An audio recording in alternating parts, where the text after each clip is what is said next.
नमस्कार, मैं हूं आपके साथ सोनिया। खबरों की शुरुआत करेंगे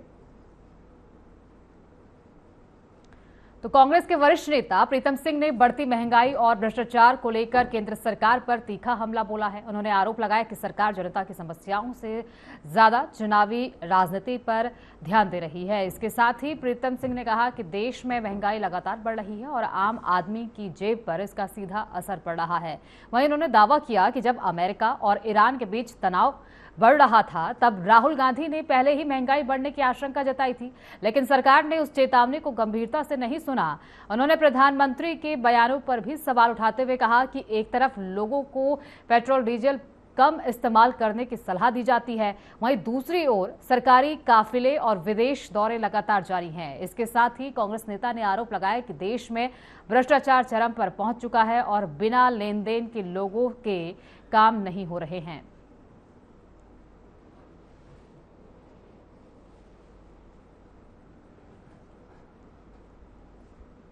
जम्मू कश्मीर में आतंकवादियों के खिलाफ चल रहे सर्च ऑपरेशन में अल्मोड़ा का बेटा शहीद हो गया। प्राप्त जानकारी के अनुसार भारतीय सेना की व्हाइट नाइट कोर ने लेफ्टिनेंट बीरेश्वर गोस्वामी जम्मू कश्मीर के राजौरी जिले में आतंकवाद विरोधी अभियान में शामिल थे। राजौरी जिले में चलाए जा रहे एक आतंकवाद सर्च ऑपरेशन के दौरान पहाड़ी क्षेत्र में फिसलकर गहरी खाई में गिरने से सैन्य अधिकारी शहीद हो गए। वहीं शहीद के पिता प्रमोद नाथ गोस्वामी अल्मोड़ा के भनौली तहसील में प्रशासनिक अधिकारी पर तैनात हैं।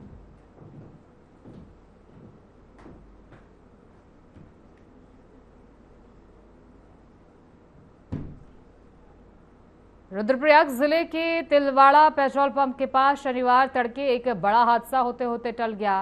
केदारनाथ यात्रा पर जा रही एक कार अनियंत्रित होकर करीब 50 मीटर गहरी खाई में नदी किनारे जा गिरी। वाहन में चालक समेत 5 लोग सवार थे। सूचना मिलते ही पुलिस, एसडीआरएफ और डीडीआरएफ की टीमों ने संयुक्त रेस्क्यू अभियान चलाकर सभी यात्रियों को सुरक्षित बाहर निकाल लिया। हादसे में 2 महिलाएं गंभीर रूप से घायल हुई हैं, जबकि चालक समेत 3 अन्य लोगों को मामूली चोटें आई हैं। सभी घायलों को 108 एम्बुलेंस की मदद से अस्पताल भेजा गया, जहां उनका उपचार जारी है। राहत की बात यह रही कि इस दुर्घटना में किसी प्रकार की जनहानि नहीं हुई है।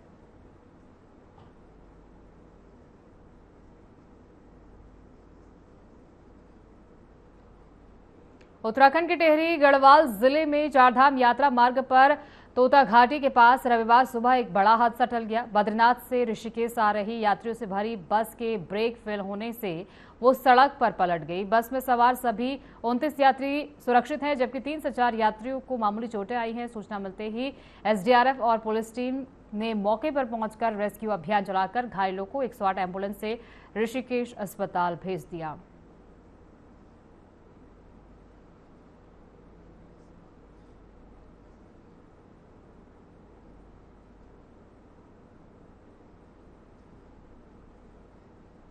अल्मोड़ा के हवलबाग में कृषि विभाग के खेत बचाओ अभियान कार्यक्रम में मुख्यमंत्री पुष्कर सिंह धामी और कृषि मंत्री गणेश जोशी ने प्रतिभाग किया। मुख्यमंत्री ने कहा कि यह अभियान जन भागीदारी से जुड़कर जन आंदोलन बन रहा है और किसानों को भूमि संरक्षण व आधुनिक खेती के लिए आगे आना चाहिए। उन्होंने अल्मोड़ा में तारबाड़ योजना के लिए 6 करोड़ रुपए की घोषणा की। उन्होंने कहा कि सरकार किसानों की आय बढ़ाने के लिए काम कर रही है। राहुल गांधी के दौरे पर उन्होंने टिप्पणी करते हुए कहा कि यदि उन्हें चिंता होती तो वे पहले आते।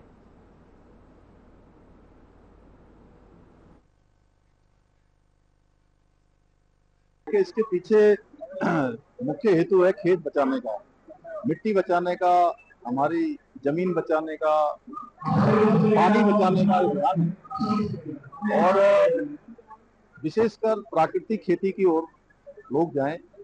जो हमारी पुरानी समय में विरासत के तौर पर जो हमारे पूर्वजों ने हमको दिया था, उसको अपनाने की तरफ लोगों को प्रेरित करना इसका उद्देश्य है। और सरकार के प्रयासों से आज ये काम पूरे देश के अंदर लोगों में बहुत बड़ी जागरूकता लाने का काम कर रहा है और उत्तराखंड में भी हम इसको आगे बढ़ा रहे हैं। आज यहाँ पर ये अभियान शुरू हुआ है, पूरे प्रदेश के अंदर लोगों को इसके लिए प्रेरित करेंगे और सच में चूंकि कम कीटनाशकों का उपयोग होगा, कम रसायनों का उपयोग होगा, यूरिया कम से कम जाएगी, तो निश्चित रूप से जो अन्न उत्पादित होगा वो अपने आप में औषधिपूर्ण होगा। जैसे हमारे पुराने समय में हमारे पूर्वज जो खेती करते थे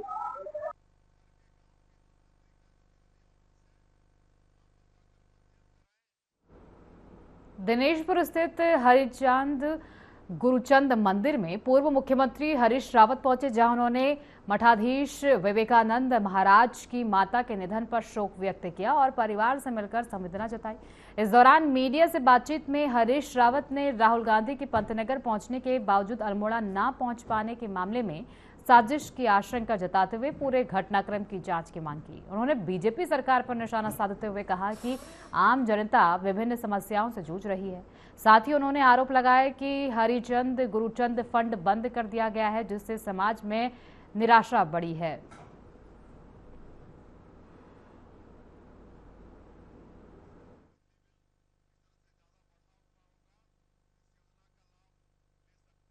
स्वर्गवास हुआ था तो अपनी संवेदना व्यक्त करने भी आया था और उनके अच्छे स्वास्थ्य की कामना करने भी आया था। रावत जी कांग्रेस के पूर्व राष्ट्रीय अध्यक्ष वरिष्ठ नेता राहुल गांधी जी देहरादून के बाद 2 वर्ष उत्तराखंड दौरे में आए थे, लेकिन किस कारण से ना पहुंच पाए? ये सब मुझे लग रहा है एक षड्यंत्र पूर्वक जो है डीजीसीए और दूसरी संस्थाओं ने पायलट को ठीक से गाइड नहीं किया और ठीक से सूचनाएं नहीं दी, जिसके कारण जो है उनका हेलीकॉप्टर जो है वहाँ नहीं पहुँच सका। और ये सब एक मुझे षड्यंत्र दिखाई देता है, सत्ता का षड्यंत्र दिखाई देता है। लेकिन राहुल गांधी जी का संदेश जन जन तक पहुँच गया और एक अभूतपूर्व रैली अल्मोड़ा में हुई और उसी तरीके से पूर्व सैनिकों की रैली जो है।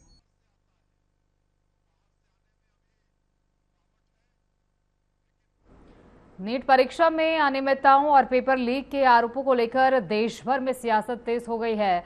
इस मामले पर भाजपा प्रदेश अध्यक्ष एवं राज्यसभा सांसद महेंद्र भट्ट ने प्रतिक्रिया देते हुए कहा कि ये एक गंभीर विषय है और ऐसी घटनाएं नहीं होनी चाहिए थी। उन्होंने कहा कि केंद्र सरकार और केंद्रीय शिक्षा मंत्री धर्मेंद्र प्रधान इस पूरे मामले को गंभीरता से ले रहे हैं और भविष्य में छात्रों के साथ किसी भी प्रकार का अन्याय ना हो, इसके लिए ठोस रणनीति तैयार की जा रही है।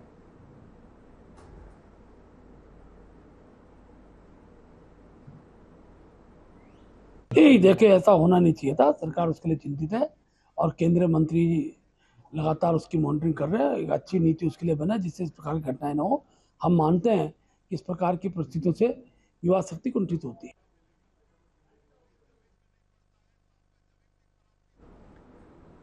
देहरादून में उत्तराखंड सरकार द्वारा विभिन्न विभागों, बोर्डों और निगमों में दायित्वों की घोषणा के बाद राजनीतिक चर्चाएं तेज हो गई हैं। इस पर भाजपा प्रदेश अध्यक्ष महेंद्र भट्ट ने कहा कि भाजपा और कांग्रेस की कार्यशैली में बड़ा अंतर है।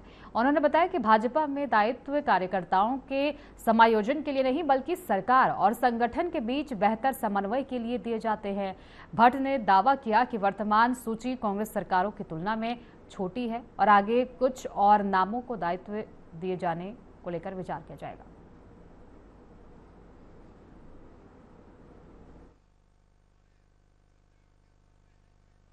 देखिए, भाजपा और कांग्रेस में जमीन आसमान का अंतर है। हम लोग कार्यकर्ता को एडजस्टमेंट के लिए दायित्वधारी नहीं बनाते हैं। हम पार्टी के अंदर और सरकार में समन्वय के लिए दायित्वधारी बनाते हैं और हमारी अभी सूची जो है 1/3 भी नहीं है कांग्रेस की। इसलिए क्या है कि जो भी कार्यकर्ता इसको सरकार में सहयोगी के रूप में लेना, ऐसे लोग ले जा रहे हैं। हो सकता है कुछ और नाम भी इसमें सम्मिलित होंगे।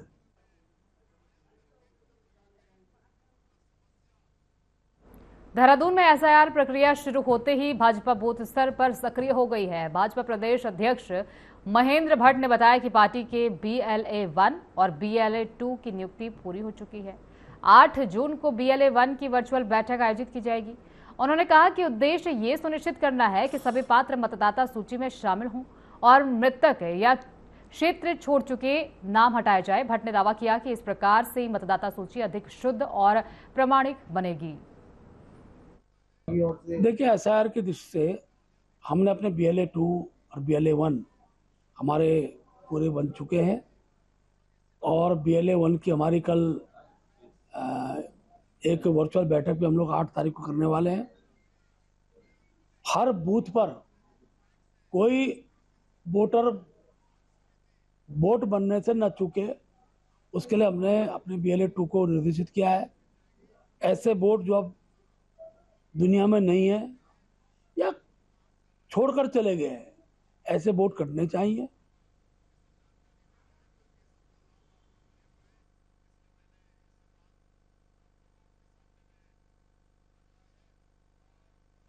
उत्तराखंड में आगामी विधानसभा चुनाव को लेकर भाजपा ने सभी 70 सीटों पर जीत का लक्ष्य तय किया है। प्रदेश प्रवक्ता कंवर जपेंद्र सिंह ने कहा कि सभी सीटें पार्टी के लिए अहम है।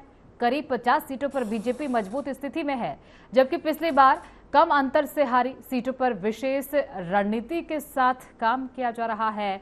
उन्होंने कहा कि कार्यकर्ता और नए सदस्य अधिकतम सीटों पर जीत के लिए जुटे हैं।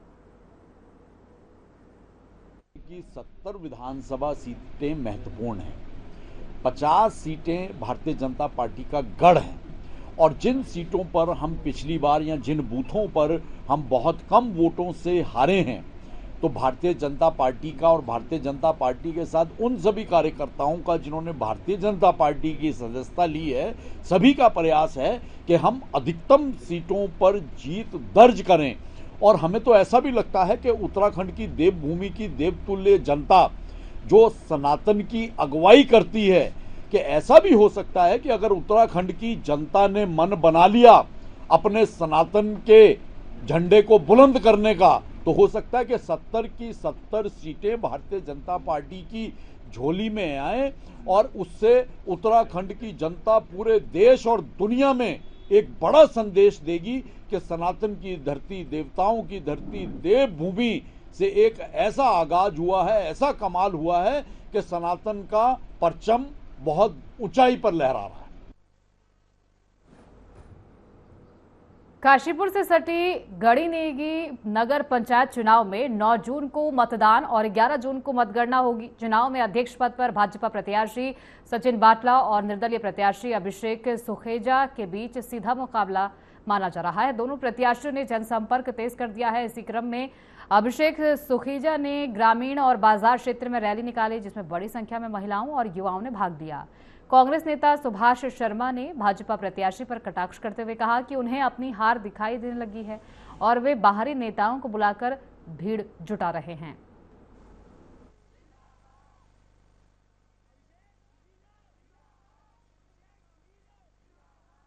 देखिए रवि भाई, बिल्कुल स्पष्ट है कि जब एक कैंडिडेट भारतीय जनता पार्टी के चुनाव से लड़ रहा है, जो आज सत्ताधारी पार्टी इस उत्तराखंड में है, उसके सामने एक निर्दलीय प्रत्याशी के रूप में अभिषेक सुखेजा लड़ रहा है, तो क्यों बाहरी ऐसे सेलिब्रिटी को बुलाने की जरूरत पड़ी? उसका एकमात्र कारण यही है कि आज उन्हें ये पता चल रहा है कि अभिषेक के साथ जन समर्थन पूरा मिल रहा है। और जब एक छोटी सी हम वोट मांगने के लिए हम डोर टू डोर जाते हैं, तो अपूर्व जन समूह यानी 1000 व्यक्ति के करीब हमारे साथ ऐसे ही जुड़ जाते हैं बिना बुलाए हुए। आज का नजारा आप वीडियो में देखेंगे कि 1000 आदमी से ज्यादा हम वोट मांगने के लिए निकले थे। आपको नमस्कार करता हूँ। खबरों में आगे बढ़ेंगे। दिनेशपुर में नेता प्रतिपक्ष राहुल गांधी का प्रस्तावित उत्तराखंड दौरा रद्द होने के बाद पूर्व नगर पंचायत अध्यक्ष कावल सिंह वर्क ने प्रतिक्रिया दी। उन्होंने कहा कि राहुल गांधी के कुछ बयानों से वो सहमत नहीं है और उनका मानना है कि कुदरत ने इसी कारण उनका दौरा रद्द किया। वर्क ने दावा किया कि सीएम धामी के नेतृत्व में भाजपा लगातार तीसरी बार सरकार बनाएगी। उन्होंने गदरपुर सीट पर भाजपा प्रत्याशी गुंजन सुखेजा की जीत का भी दावा किया।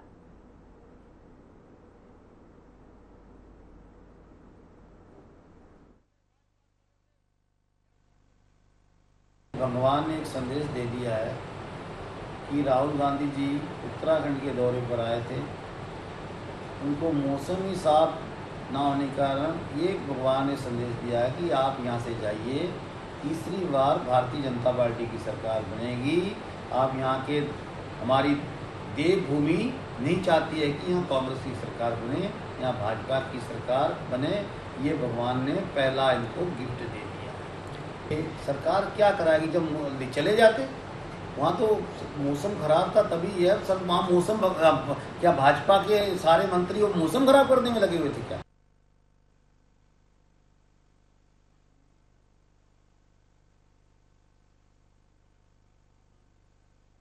जसपुर में स्मार्ट मीटरों के विरोध को लेकर किसानों, जनप्रतिनिधियों और स्थानीय लोगों ने विद्युत वितरण खंड कार्यालय का घेराव कर सांकेतिक तालाबंदी की। प्रदर्शनकारियों ने विभाग पर उनकी मांगों की अनदेखी का आरोप लगाते हुए स्मार्ट मीटर लगाने पर रोक लगाए जाने और मीटर हटाने, भूमिहीनों को बिजली कनेक्शन देने और विजिलेंस की पेनल्टी समाप्त करने की मांग उठाई। विरोध प्रदर्शन के बाद विभागीय अधिकारियों के साथ वार्ता हुई, जिसमें 12 जून को अगली बैठक तय की गई है।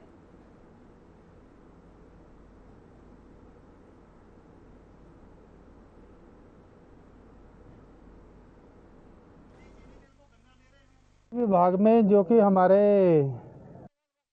कम से कम जो है तुमड़िया डाम कहलाता है, तो उसमें महाभारत के समय का हमने माननीय डीएम द्वारा सर्वे करवाया था मंदिर का।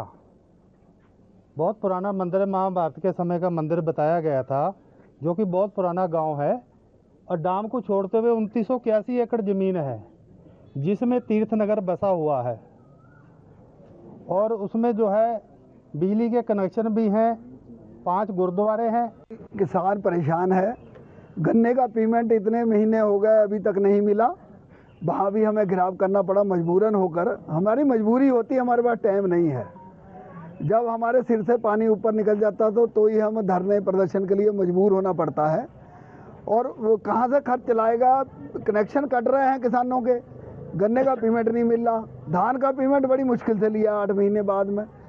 और बड़ी समस्या है, अब ये स्मार्ट मीटर का सरकार ने कोई निर्देश नहीं कर रखे। 25 मई को यहाँ पर हमारे सामाजिक संगठनों ने और ग्राम प्रधानों संघ ने और किसान यूनियन ने एक सामूहिक जनहित कार्यों के लिए एक धरना यहाँ पर लगाया था और हमने आंशिक रूप से 25 तारीख को तालाबंदी भी की थी।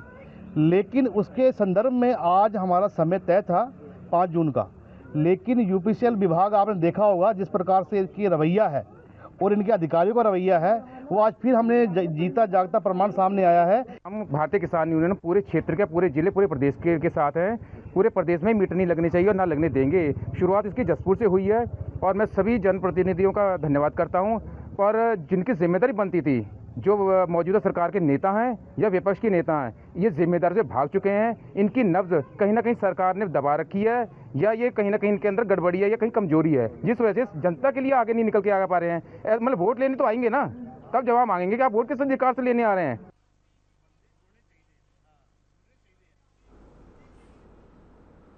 उत्तराखंड सरकार द्वारा विभिन्न वार्डों, आयोगों और समितियों में दायित्वों के बंटवारे के तहत धीरेन्द्र पवार को मीडिया सलाहकार समिति का उपाध्यक्ष नियुक्त किया गया।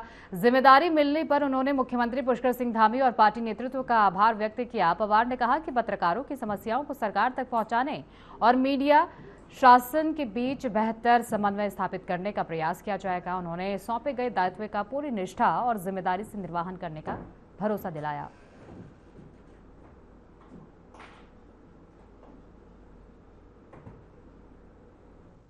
सबसे पहले तो मैं आपके चैनल के माध्यम से माननीय मुख्यमंत्री जी को और प्रदेश नेतृत्व को बहुत बहुत आभार व्यक्त करना चाहता हूं कि उन्होंने मुझ पे जो भरोसा जताया है, मैं उस भरोसे पर खरा उतरूंगा। और चूंकि आप लोग लोकतंत्र के चौथे स्तंभ और उनकी जिम्मेदारी बहुत होती है, तो निश्चित रूप से मैं आपके साथ बैठकर आपकी जो भी समस्या होगी माननीय मुख्यमंत्री से बात करके उसे दूर करने का प्रयास करेंगे। वैसे भी मुख्यमंत्री जी का पत्रकारों से विशेष लगाव है, वो पत्रकारों के लिए समय समय पर कुछ करते रहते हैं और जो भी संभव होगा सरकार और आपके हमारे बीच में उसे अच्छा करने का प्रयास करेंगे।